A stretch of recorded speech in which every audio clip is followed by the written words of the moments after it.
Access to abortions will now be left up to the states to decide. In a 5-4 vote, the Supreme Court overturned Roe v. Wade, ending constitutional protections for abortion.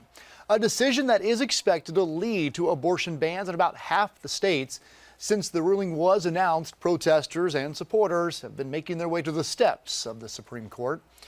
Our team coverage continues here at 11, and it takes us to Western North Carolina. Women's rights activists and local leaders gathered to talk about what they're planning to do to respond and help those affected by this ruling.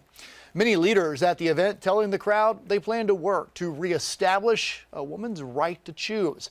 Fox Carolina's Matt Kaufax was there and has this report.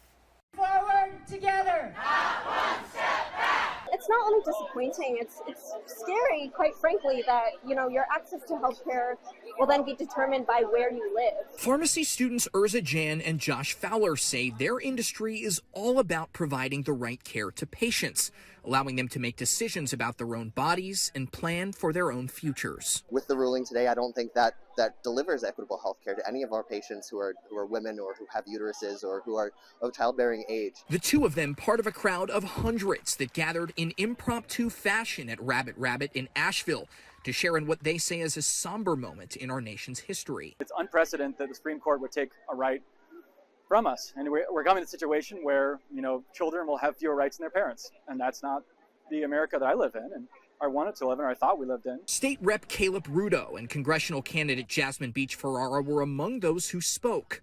Both say despite how they're feeling today, they're also energized and plan to use this decision as motivation. No one wants the government in an exam room with them when they're making some of the most difficult decisions of their lives. And what happened here tonight with this rally was about people coming together as a community in this moment, but also coming together to gear up for the work we have to do to elect people at every level of office who are ready to protect rights, not strip them away. Meanwhile, Republican lawmakers in North Carolina say the decision is about protecting life.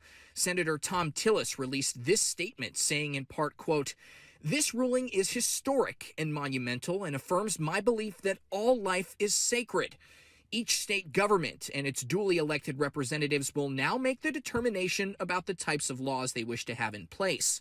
I, for one, will continue to advocate for common sense measures that the broad majority of Americans support." Advocates I spoke to today say they hope this issue will get voters to the polls. I really hope that this kind of serves as an impetus to get people out and to get people doing something and active in their communities and active in local politics. Jan adding that as a woman of childbearing age who is directly affected, she is not backing down. Sometimes in the South, I feel bogged down that maybe it's just me against the world, but getting to see this, it does give me a sense of empowerment, and I'm glad there's a lot of people that think similarly.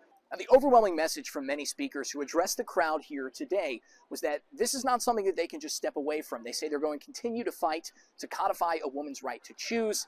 Obviously, that decision now being passed down to the states by the Supreme Court, and North Carolina is right on the edge of going one way or the other.